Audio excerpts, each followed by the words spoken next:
We're talking today with Paul Bailey of Grand Rapids, Michigan, and the interviewer is James Smither of the Grand Valley State University Veterans History Project.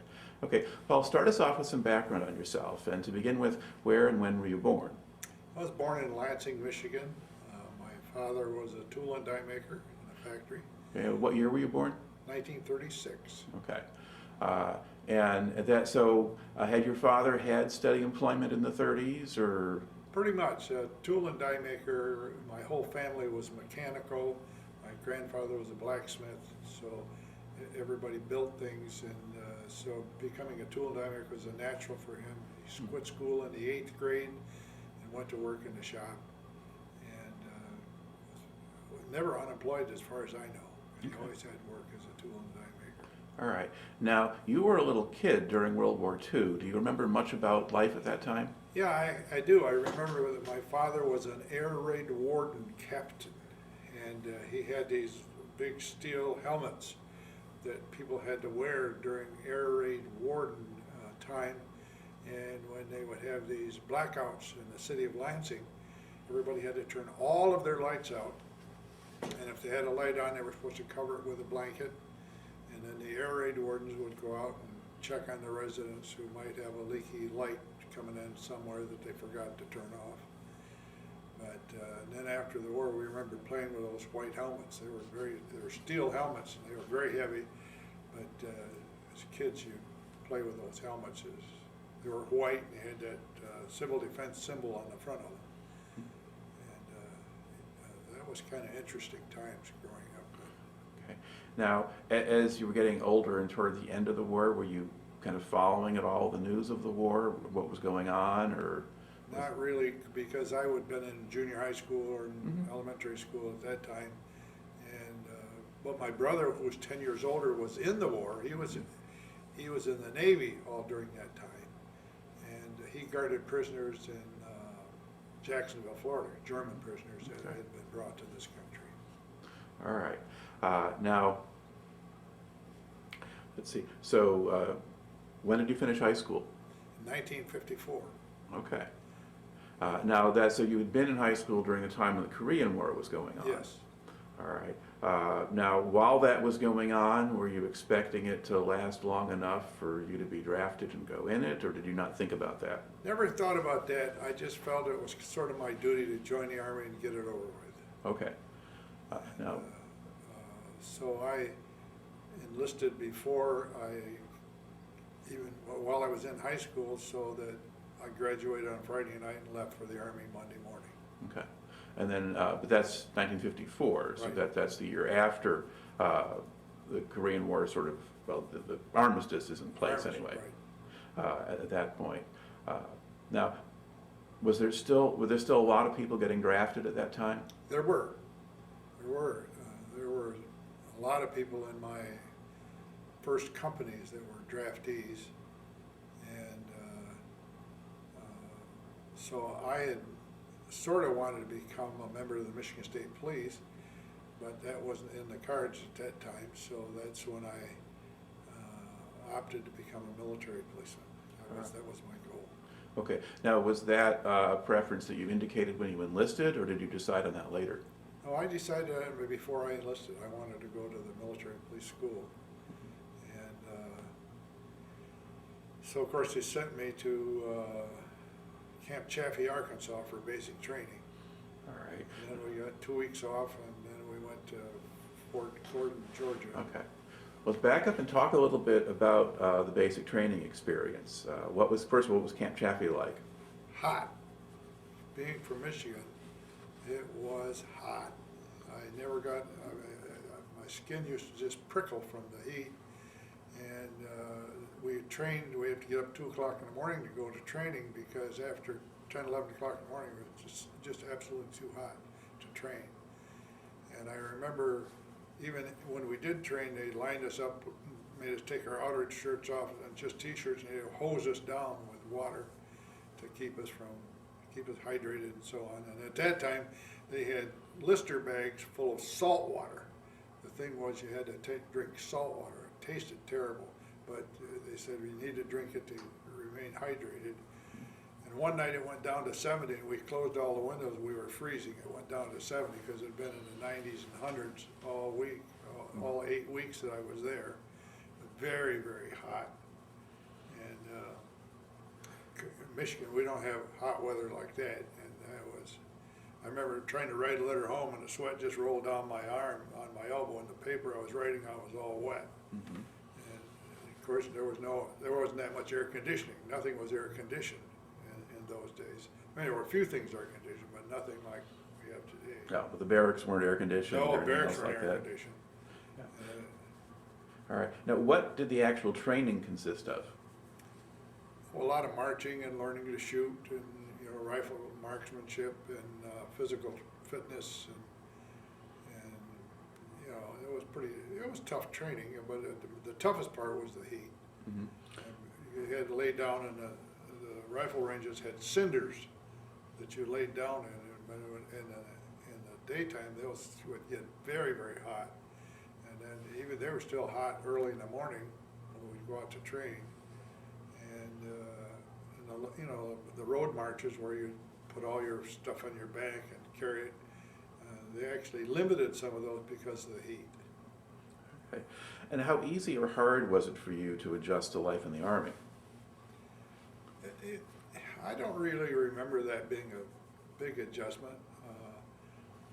I guess my home was fairly well disciplined, and so getting in the Army, I just accepted taking orders, and I never was very resistant to anything. I just kind of went with the program. Now, did you notice any of the other recruits having problems either with the physical side or the discipline or anything else? There were some issues with some of the other guys. Some of the fellows had not been used to taking orders, and had some resistance issues with the drill sergeants, which didn't go over well with anybody. And sometimes the whole platoon would be punished because of somebody that stepped out of the line and didn't do something right. Now, at the time you were going through, did you have any black recruits training along with you, or were you all white? I'm trying to think back. I don't think there were many blacks in basic training. Mm-hmm. I think in MP school there was, Okay. but not in basic training. All right. So again, just how long did basic training last? Was that 8 weeks. 8 weeks? Okay. And then Fort Gordon, Georgia was your next 8 stop. weeks. And that's your advanced training now? For military police. Okay. So what did that consist of? That consisted of a lot of learning judo and hand-to-hand combat, and training in the .45 pistol, and some laws and rudimentary things about apprehensions and how to handle ourselves in difficult situations. And that was also very rigorous physically, because the school thought we needed to be tough. If you're going to be a military policeman, you've got to be able to stand up to anybody, and you don't just take any crap from anybody. You have to stand up, and you might have to put them down. So physical fitness, I remember before we could eat, we had to do chin-ups. And the first time I showed off, and I did 17 chin-ups. And so the next time I went to eat, he said, now you got to do 19. And I said, that was dumb. I shouldn't have done 17 the first time. Because every time I went to chow, they made you do more than you did the last time. Mm-hmm. And if you didn't do more, then you drop down and do 20 push-ups or 30 push-ups. And if they thought you needed more, they'd give you more push-ups. And you had to do push-ups before you could go eat. Mm-hmm. And one of the things there, sometimes at the end of the day, after a day's training, they still needed somebody to go in and sort of be KP for the night. And they would go through, and if you had just a little fold in your pocket, that would be enough to send you to KP. Mm-hmm. And when they couldn't find anything wrong, they would ask you to turn your belt buckle inside out. And if you sweat that day, it would be a little corroded. Well, you got KP.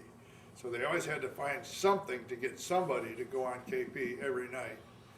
And you just hope somebody got nicked before you did. But they'd go down the line. And of course, if you had a pocket flap that was unbuttoned, they would come down and rip the pocket flap off and say, get that sewed up before tomorrow.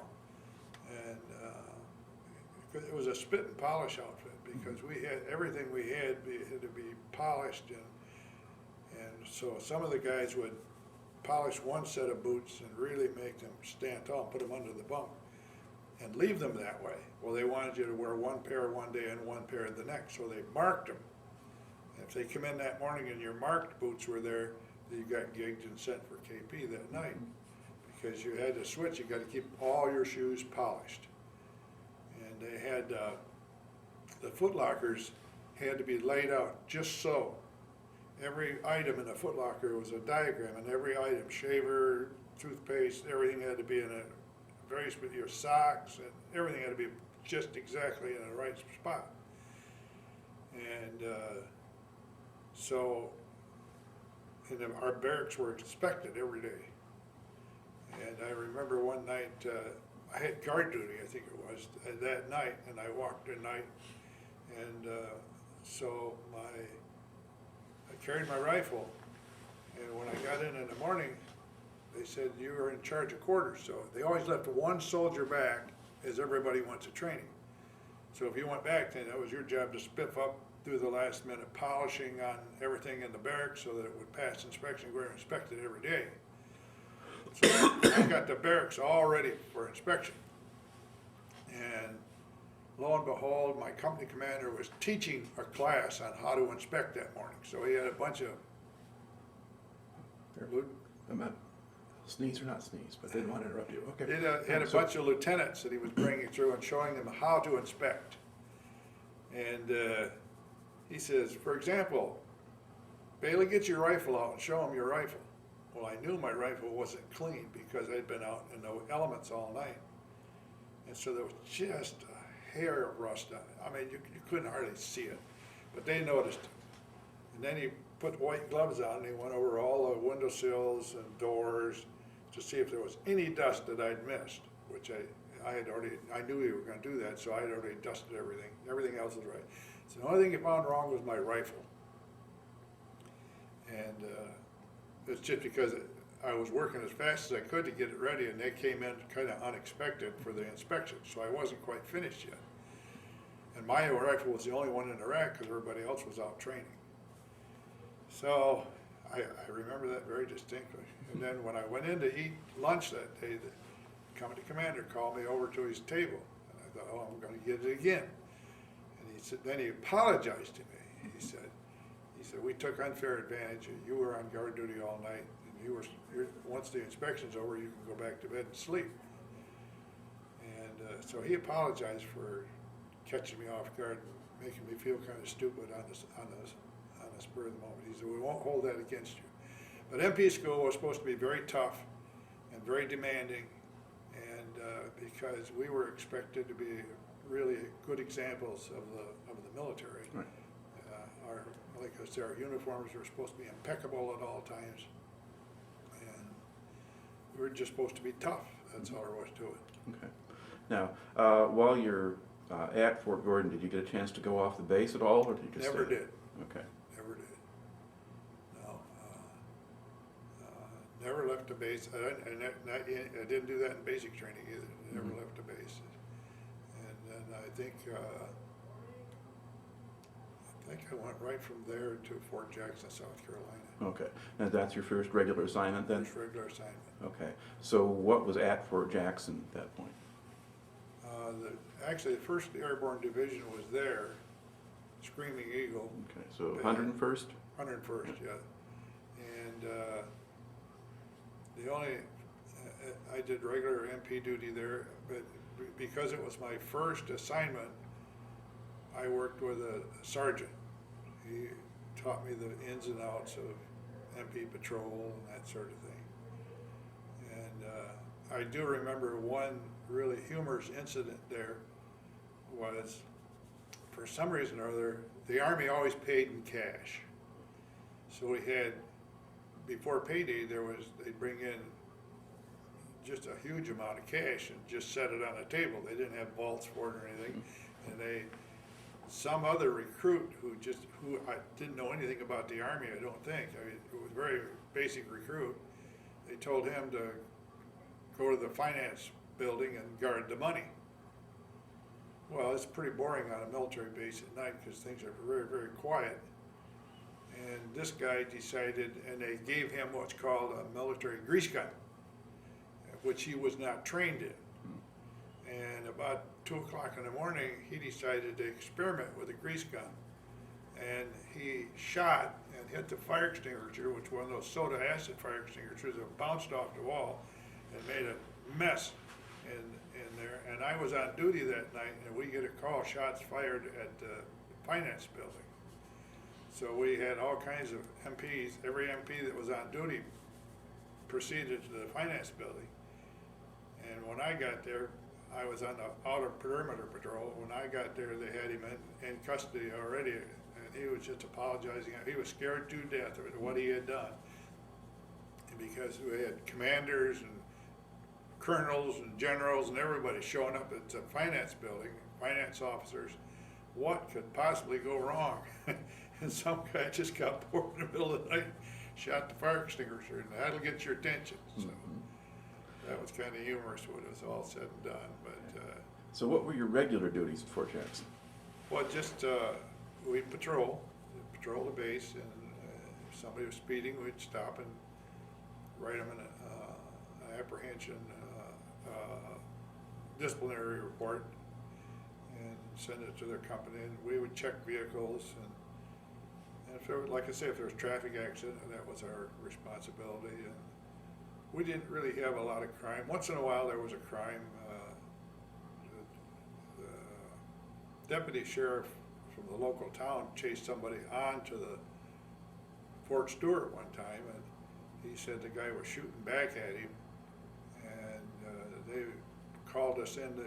Those of us who were off duty got called in that day and told grab a car and start looking for this guy. And I don't remember if we ever found him, but we decided that the sheriff had shot his own car, that the guy didn't shoot at him. Because all the bullets were on the fender of that old Chevrolet, and they were all within inches apart. So we figured he was shooting out the window and shot his own car. But that was kind of humorous. Did you have any problems with the soldiers fighting or getting drunk or things like that? Once in a while, but usually our presence they knew that they were in trouble when we got there. And even though the Army wasn't segregated, it was, at that time, as far as the military police. Mm-hmm. Because when the black MPs went into the black community, we were told to stay out. We didn't, unless they called us in there, we did not go into the black community.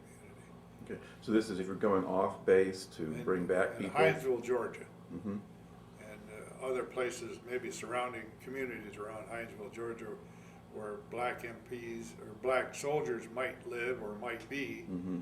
but the black soldiers handled the black soldiers at that time. Okay. So by this time, so you were definitely noticing being in the segregated South at this point? Oh, yes. Okay. Oh, yes. Had you observed that in the other places, or really is it only when you get to South Carolina that you notice it because you get off base? Again, in South Carolina, I didn't get off base much. Mm-hmm. But I did notice that there was segregation. I mean, the remnants of it, if it wasn't there, it was evident. Well, in Georgia, there was white drinking fountains Mm-hmm. and whites only, and colored was around the corner. So I did notice that. And Now, do they have that kind of thing on the bases or just off base? No, just off base. Yeah. Nothing was like that on the base. And we lived with black soldiers in the barracks.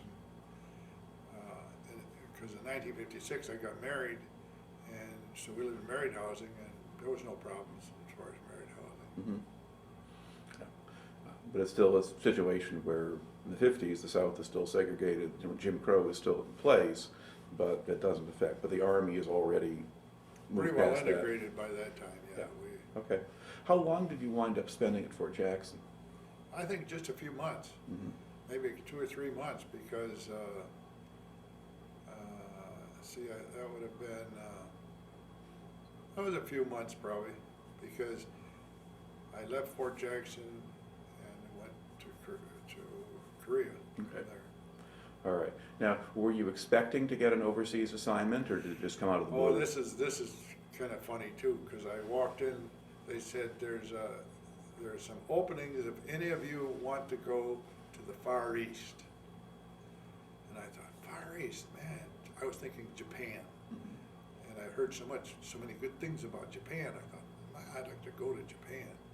So I went in to sign up, and the sergeant said, "You're already signing up. You were going anyway." So it was a foregone conclusion. So when I got to Fort Lewis, Washington, I was in J Company, and J Company meant you were going to Japan. Well, in Fort Lewis, Washington, there's thousands of soldiers, and they ask about, well, probably 50 or 100 of us to go down and work KP in the Consolidated Mess Hall. So we went down to the Consolidated Mess Hall about 5 o'clock in the morning, and about 9 o'clock that night we got back. And when we got back, he says, all you guys are in J Company are now in K Company. Pick up all your stuff, and you got 3 blocks down the street to go, and you'll see a big barracks there that says K Company, and that's where you're gonna be. And I said, J Company, K Company, there's a big switch here. And then the rumor was true, we were all going to Korea. So when we finally got on the boat, all these same guys that were going J Company were on the boat with us there, and then there was guys going to Alaska. So our ship, when we left Fort Lewis, Washington, went to Alaska, dropped off a bunch of troops in Alaska, which is a sight I'll never forget, because the snow was so deep they were shoveling it with dump trucks. They literally backed into the snowbank, brought it down, and dumped it in the ocean. And you see these little specks up there, and you see the tops of a Quonset hut sticking out, and all these little specks are shovels. There's 200 or 300 guys up there shoveling snow, so it was deep snow. So we got through that, but it was beautiful country, but the snow was really deep. So then from there, we landed in Sasebo, Japan, and they let us off the troop ship for a while. So we got a little tour of Sasebo, Japan. We found out that they drive with all horn and no brakes. And so I went to the telephone exchange, I think that's what they called it back then. And they had these soundproof booths that I could call home and say, I'm in Japan. I called home, it cost them, at that time, it seemed like it cost them $35 for my, I call collect. And that was a lot of money for a 3 or 4 minute phone call. Mm-hmm. But I wanted to, it had been a long time, I called anyway. They suffered, but because my phone call cost them a big bundle. And then from there on, we landed in Incheon, Korea, and they loaded us on cattle trucks, open cattle trucks. And we stood with we got in there as tight as we could, stood with our sea bags in front of us. We had everything we owned in a sea bag.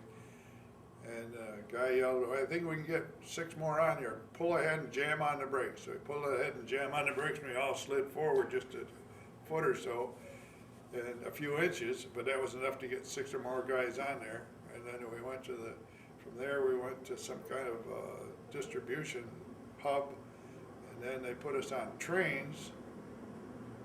And I got to the 7th Division, they sent me to the replacement company. It's a 7th Division.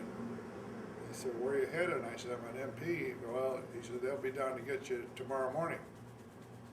And he says, you're going to stay here for the night. Besides, you're on guard duty.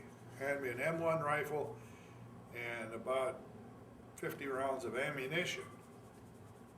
And my instructions that night were to shoot anything that moves.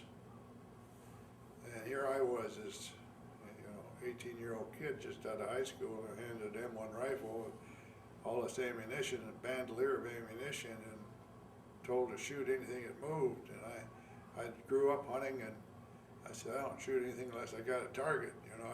I just don't shoot. And they put me guarding a POL dump, which is just a bunch of barrels of diesel oil and gasoline. And it was probably 50 feet square, maybe. And they said, you guard that. It was down at the bottom of a riverbed. And it was a full moon night. I could see good down there in the middle of the night. And about 1:30, 2 o'clock in the morning, some guy up on the top of that hill started shooting. Boom, boom, bang, boom, bang. And then he yelled down at me and he says, "He's coming your way." And I could see clear there was nothing coming my way. But I was, I was ready to shoot if I had to, but I didn't see anything to shoot at, so I didn't shoot. And when my shift ended, I got up there and the guy said, "Didn't you see him?" I said, "No, nothing came down that river, but I can tell you, I could see that clear as daylight. Nobody came down that riverbed." Well, he was really angry with me that I didn't shoot. I said, I had nothing to shoot at. I wasn't going to shoot unless there was a target. Mm-hmm. But when we first got there, we were infiltrated by what they call slicky boys in Korea. They'd come in and steal everything we had. They'd steal you blind. And so that was my opening night in Korea, was hearing all that gunfire. And it went on all night long. I mean, after you're on 2 hours, you're off 4 hours, you're on 2 hours, off, or 2 and 2, something Mm-hmm. like that. And everybody else fired their way. I never fired a shot because I didn't see anything to shoot at. I wasn't going to just shoot to Now, what time of year was it when you got there? March. Okay. March in the spring. And they always had their floods in May, their monsoon season in April and May. Okay. All right. So were you just there at that depot overnight and then move on to your unit Yeah, then? we got to my unit the next morning, and then they give you orientation at the unit, just put you in a Jeep and drive you around, show you everything. I think my other experience was we lived in tents, and our water came in 5-gallon military water jugs, and I had a canteen with a cup, and I poured the water into the canteen. I see all that stuff floating around in there, and I went to throw it out, and the guy said, "Don't throw that water out." He said, "That's what we drink." I said, "Well, mine's got a bunch of hunks in it." He said, "It all's got hunks in it. That's your drinking water." So I drank the water, didn't throw it out. I did throw the last little bit out, but the water wasn't exactly pristine, let's put it that way. Okay. Well, was this just stuff that was from the inside of the container, or was it? No, I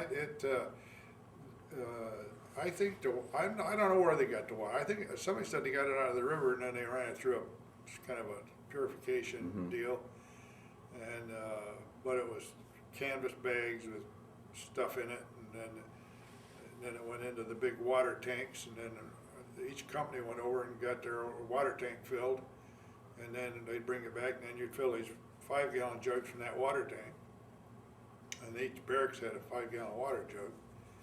And I think when I first got there, we didn't have showers either. And so then they built a shower, and we could go take showers. That helped a lot to get that in there. And there wasn't much when we first got there. All our milk was in cans, and everything was pretty Spartan, let's put it that way. Mm-hmm. And they announced one time that the PX down at near the headquarters company was going to have ice cream. And that was several months after I'd been there. Announced ice cream. And so I think I was on duty that day, and they said, "We need at least 25 MPs down here, because the troops are really getting anxious about having some ice cream or a milkshake or something like that." So it was it got a little testy there for a while, and the military people pull rank. So if a private's in line, a sergeant comes along and says, "Get back, I'm getting in here first." Well, we went down there, we tried to sort that all out, and nobody was happy. And I think there were some fights, and we had to make a few apprehensions. Then I got assigned to the desk, so I was like a desk sergeant for a while. We ran out of sergeants. We didn't have any sergeants, so if you're a specialist, they pulled you in off and made you a desk sergeant, even though you didn't have the rank. Mhm. Did all the work as a desk sergeant. So everybody that was apprehended or whatever had to come in, and I had to do the paperwork on them. Okay. Now, were you close to the DMZ where you were? Yes. Well, yeah, the DMZ runs at a funny angle Yeah. across Korea. Mm-hmm. So we figured 6 miles the way the crow flies Mhm. to North Korea. And I don't know how long the DMZ is, how wide it is, but there were minefields all over the place that were still there that had never been cleared. And so there was a few people that got killed in minefields while I was there, but just knew better than to step out there. Mm-hmm. And in fact, a major came in and borrowed one of our shotguns to go pheasant hunting, and he shot a pheasant, went down in a minefield, and a guy knew better. Don't walk out in a minefield to get a pheasant. It didn't work. It blew him up and killed him. And so it's, people did some dumb things as far as a minefield. I had 2 experiences in a minefield. That one, and the guy took a prostitute back in the minefield, and they all blew up. And I think a couple of them survived, but the one guy lost his manhood for sure, and the other guy will never. Well, the one guy was dead. One guy lost his manhood, and the woman lost a hip.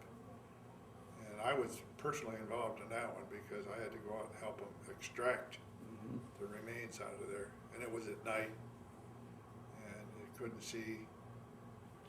And so we had flashlights and a bayonet poking the ground, making sure you don't hit somebody. You hit a stone, you just kind of sweat and all joints, Mm-hmm. But the medics were there, and a couple of engineers were there, and they probed it and staked it out. And then we extracted the bodies all out of there. But just people did some dumb things when they. All right. Now, was there villages or a town nearby people would go off base and get themselves in trouble, or? Everything around us was considered off limits. Okay. So we patrolled those areas. So anytime, and of course they were inhabited by prostitutes, and you put a bunch of 20,000 soldiers over there, they're going to look for women. And so it was a no-win situation. The nearest town to where I was called Camp Chaffee was Tungduchan, and the nickname for it was Little Chicago. And in order to get into the town by the road off the MSR, main supply route, it required 4-wheel drive and low range. I mean, it was so pitted and bombed out that there wasn't any smooth road. It was up and down, and then when you got in there, the roads were okay, the streets were okay, but we patrolled those mostly on foot, and would take our Jeeps as far as we could go, and then would just look for any evidence of GIs being in there, and then if we found them, apprehend them and take them out of there. But there were other villages, I don't know their names, a lot of the little villages around in the hills that we also went looking for people. Straying soldiers. Straying souls, right. All right. Now, were the North Koreans making very much trouble at this point? Occasionally, when I first got there, we would get unidentified flying aircraft coming through. And we actually had a pillbox in our compound. And when we get a call of an unidentified flying object or unidentified airplane, we were required to go get our .50 caliber submachine gun and set it up on the tripod and arm it. And of course, by the time we did all that, that plane was south of Seoul probably, and we were 28 miles north of Seoul. So we had to go through that routinely, and it was kind of, that's where the physical really comes in, because 50 caliber submachine gun, I don't know how much it weighs, but it seemed like it was about 100 pounds. And you carry that from the arms room a couple hundred yards to this pillbox, and you set it up, And then so we didn't load it. We just carried the ammo because we figured it, by the time we'd see that plane, it's all over with anyway. We were just too close to North Korea. But like I say, by the time we get to warning, it'd be all over with. Okay. But as far as you know, were the North Koreans doing any sniping, or you sending an artillery shell your way, or anything like that? They had skirmishes with the South Koreans at the DMZ. There were several little skirmishes where they would just test each other and shoot back and forth across the DMZ. But you didn't hear too much about it. You'd hear about it in hindsight. Mm-hmm. The news was very slow on something like that. But if somebody tried to escape and go to North Korea, then we pulled out all the plugs. Mm-hmm. I mean, the U.S. Army would really come to a full alert if there was somebody making any kind of an aggressive move towards North Korea. And once in a while somebody would say, I've had it with the U.S. Army or whatever, and I'm going to North Korea. Well, we would do everything possible to stop that from occurring. We would hunt that person down and catch him. Do you know if there were any that actually made it? I don't think anybody made it. We lost one of our MPs, and he got off on his own, and I think he was captured by the North Koreans. But he made a lot of bad moves, and we found his Jeep, and that's all we ever found of him. And never heard what happened to him or anything. All right. And then how long did you spend in Korea? 16 months from shore to shore. All right. Now, over the course of that time, what particular events or things stand out in your memory that you haven't talked about yet? Oh, I think the flood was interesting. When it was flooding, our whole intersection flooded, and we were at a T intersection in which we had a traffic control post up on a tower like, and we would signal the traffic and so on. And so during that flood, I got flooded in, and so I realized there was about 3 foot of water below me. It wasn't there when I climbed up in there, and that was a little tricky to know where the ditches were and where the road was, because I had to walk a couple hundred yards back to my compound. Our compound was dry, but between our compound and the road, it was underwater.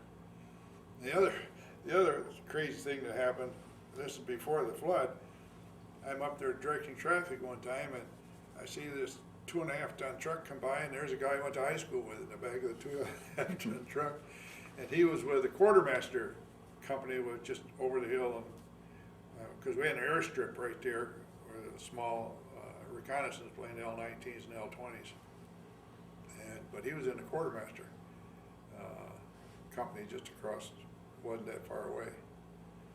That was kind of funny. And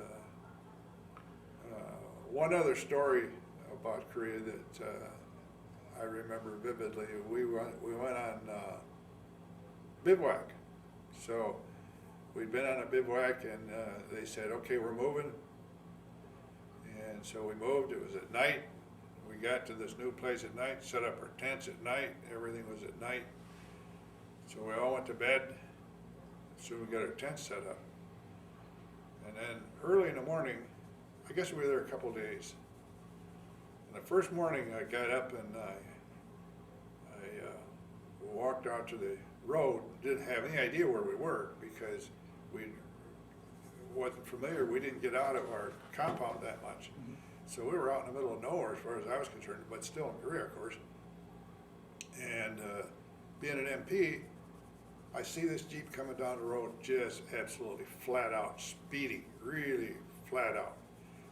And so I stepped out into the road and I flagged him down. And here was a man severely injured laying in the front of the Jeep.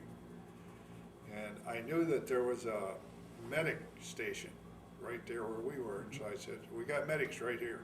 So I rushed him in there and he said, we need a helicopter. So we had these crank field telephones. and we were on bivouac, and we had new code names on bivouac. So I knew the code name because I called the helicopters before. I knew the code name was Nashville. So I said, give me Nashville. I said, I can't do that. That's a term we can't use. I said, don't give me any crap. I got an injured man. I need a helicopter right now. So he talked to somebody. He said, put him through to Nashville. So it put me through to Nashville, which is a helicopter detachment at 121 evac hospital in Ouijambu. And he said, what do you need? I said, got a man down. He said, where are you? And I said, about 10, 12 miles west of Ouijambu on this road. There's a school across the street that we built. Looks like a brand new school. He said, we're on the way. So I hung up that field telephone. I looked at my watch. It was 10 o'clock in the morning exactly. He said, and the guy told me to throw out a smoke flare to signal the helicopter. So I went over to the medic and said, you got a smoke flare? Yep. I said, hand it to me. So I'm standing there waiting to pull a pin on the smoke flare. Everybody, we're all standing there. They're working on this guy, getting him ready to go to the hospital. And by the time I heard the helicopter, it was over us. So I pulled the pin on the smoke flare and flew it out. He made one little U and set that helicopter down. The medics loaded him on. That's the one that had the litters on both sides of the Bell helicopters. They loaded him on, and he said, okay, we're on the way. And he looked up, and he was on the way. I looked at my watch. It was 10 after 10. In 10 minutes, they were on the way. They'd gotten good at that. All right. Did you have Koreans working on the base? Oh, yes. And what kinds of work did they do? Mostly kitchen and housekeeping chores. And of course, they had one as a servant in the officers' quarters, and he got into trouble. He urinated in their orange juice, and they looked for him, and we never did find him because he was given a death sentence. No, they wouldn't have killed him, but they would have probably bragged. But they weren't too happy about that. And did you have any Korean soldiers who were assigned to Yeah, you? we had what they call Katusas. And the Katusas lived right in the same barracks with us. And we got along great with the Katusas. They were wonderful Korean people. And at that time, I didn't like Korean food. And they would come back smelling of Korean food. You could smell them when they come in the barracks. What have you been eating? Oh, good kimchi. Yeah, well, they didn't use breath mints either. And so you could smell those guys when they go on leave and come back because, oh man, they reeked. And I've since learned to love that food myself, so it's very healthy for you. But when there was Korean help, I noticed their diet was almost 100% rice. I mean, they would eat a wash basin full of rice for lunch, and a few vegetables, but mostly rice. I mean, they'd bring rice in by the big bags, and they'd cook it themselves and use chopsticks. They eat a lot of rice to help it. Okay. Now, were these guys also working as MPs? The Katusas were MPs. Yeah. We worked with them, and it was nice. I really appreciated working with them because they could speak enough English so that we could get by, and they taught us a little Korean so that we could understand a little Korean. Yeah. If you went patrolling in the villages and things, would they come along? Oh yeah. Okay. Oh yeah, and they were good ambassadors, but they were also, if they saw something that was wrong, they would make the Koreans toe the line. I mean, they didn't take any nonsense from anybody, but they were very friendly, and the people were friendly towards them, and they sort of knew who the Koreans that were troublemakers, and they would say that bad person or something like that, and we didn't have too many conflicts because they settled all those conflicts. Right. Now, you mentioned when you were there that first night about the people who would try to come in and steal things and so forth. Was that going on the base? Were there? Yeah, they were going on. That's why we had perimeter guards, and all our compounds had perimeter guards. And some of the help would steal things, even the help would. And when when the help would leave, the MP company was right next to the MSR, so all the people in the division area, the help would walk past our guard shack leaving. And it became routine for us to take they would steal, or they would take stuff like the grease drippings from the bacon. They'd have a whole pail of just grease or cooking leftovers. And our routine was take a stick and poke those buckets, because oftentimes there might have been a pistol or rifle parts or some other contraband in that grease down in the bottom. And so then we'd apprehend those and turn those over to the Korean police. We had a good relationship with the Korean National Police. And they were extremely brutal, the Korean National Police. I mean, corporal punishment was routine, and if you stepped out of line, they would kill you. There was no ifs, ands, or buts about it. They would shoot and ask questions later. And I stood next to a Korean policeman who was aiming at a Korean who was running, and the guy standing next to me bumped him just as he shot. And it really made the Korean policeman angry, because he knew what, we just didn't want to stand there and see somebody shot. But he said that guy was a gangster and he needed to be shot. And so he was angry with us for not letting him kill him. And we were just too easygoing, I guess, at that point. Now, did you get to go any further afield in the local town? I mean, did you get into Weejambu or into Seoul or anywhere? Well, I went to Weejambu, just to the National Police Station, and then like on a Sunday afternoon, because I was permitted to go into the village, I took my camera and sort of made it move. Of course, that time you used 35mm slides, and I took about 100 slides of typical Korea when I was there. And I've been thinking about getting those transferred onto a CD or something. There's a way you can do that now. And but I've got a nice little trip to the village, showed Koreans in their natural habitat. And I have one other instance in which I almost cry when I tell it, but we're on patrol one night, and there was a group of us, MPs, and we had these guys sort of cornered. And so there were probably 10 of us MPs, and we were moving in to make an apprehension. And just as we came around the corner, there were little Korean children by a small light, and they were singing Jingle Bells, but in Korean. Oh, no, no, no, no, no. And we just stopped. All of us just stopped. We just pulled out C rations, gave them candy bars, forget the guys. We sat there and talked to those little, I mean, they couldn't speak any English, but of course there was a lot of, what do they call them, Eurasians or something, you know, the children of GIs. Yeah. And they were outcast in Korea. The Koreans didn't want them, and so that was a real problem. But children left over from the GIs in the war, and someone probably, no, they wouldn't have been there when I was there. I mean, because I wasn't there that long. But that was a very touching story, and I've told it a lot of times. We quit chasing the bad guys, and we sat there with those children, and we just melted to hear Jingle Bells when we hadn't heard anything like that in months. And even though they were singing in Korean, we understood we knew the tune. But, that was one of those nighttime experiences. All right.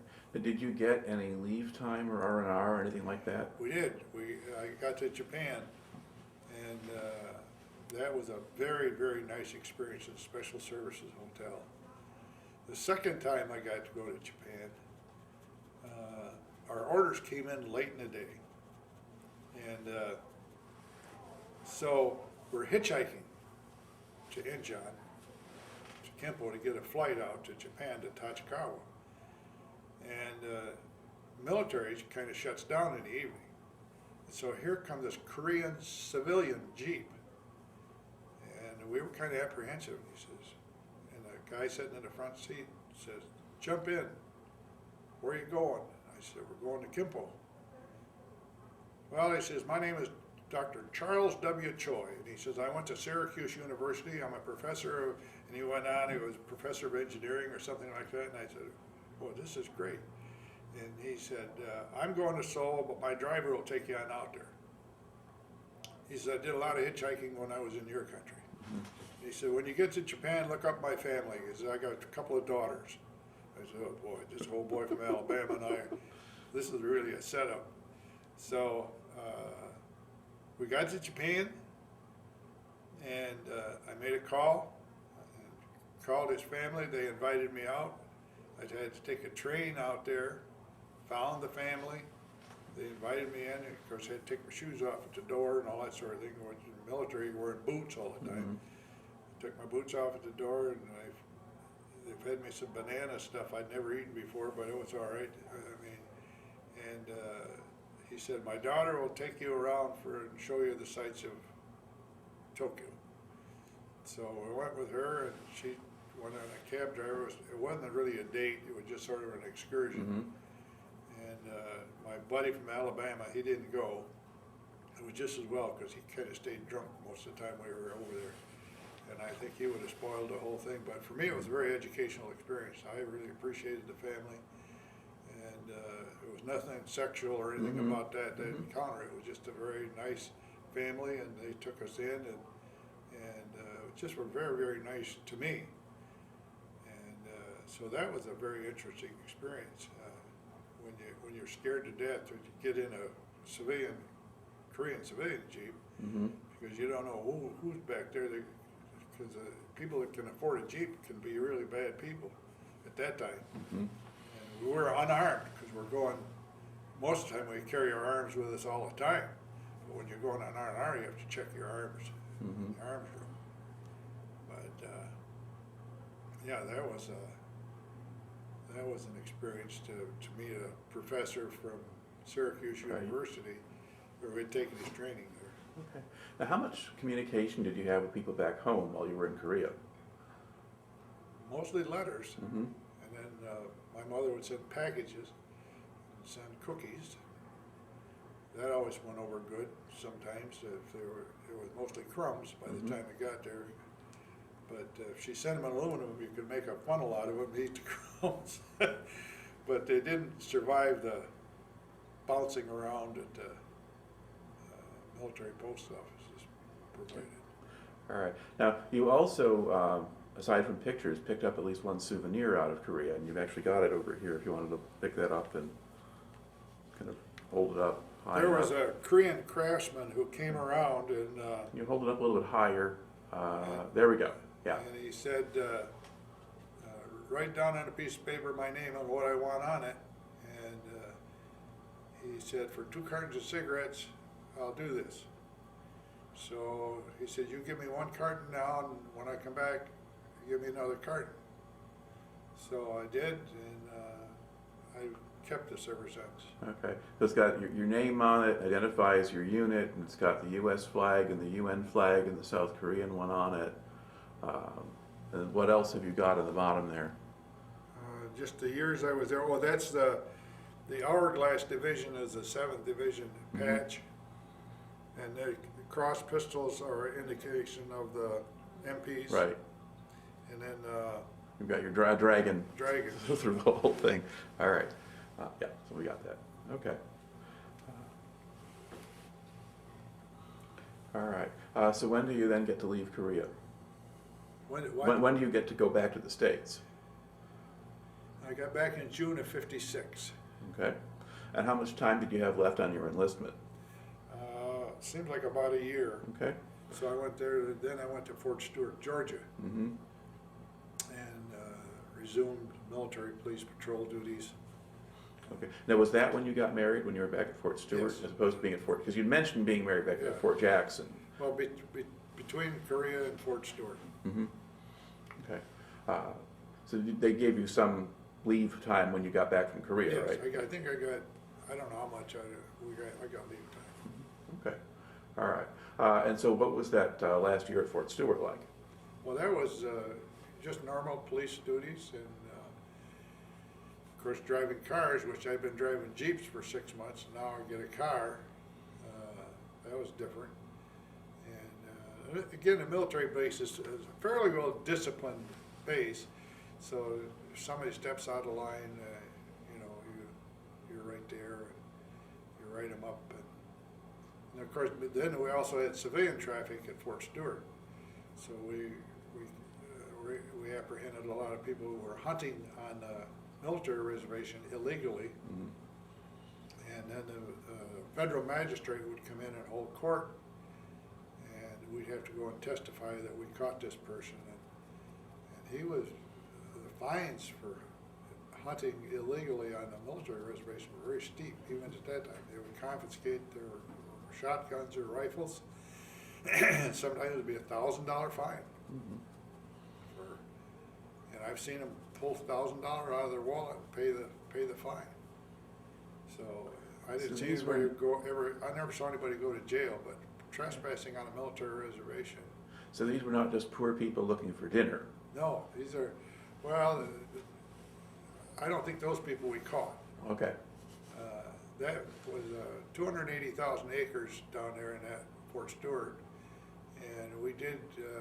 There were some illegal moonshining going on out there on the reservation, and I wasn't involved in catching anybody, but we went out one time to try to apprehend people who were had a still back there. But by the time we got the word that we were going on the raid, they had the word that we were on the way, and they were long gone.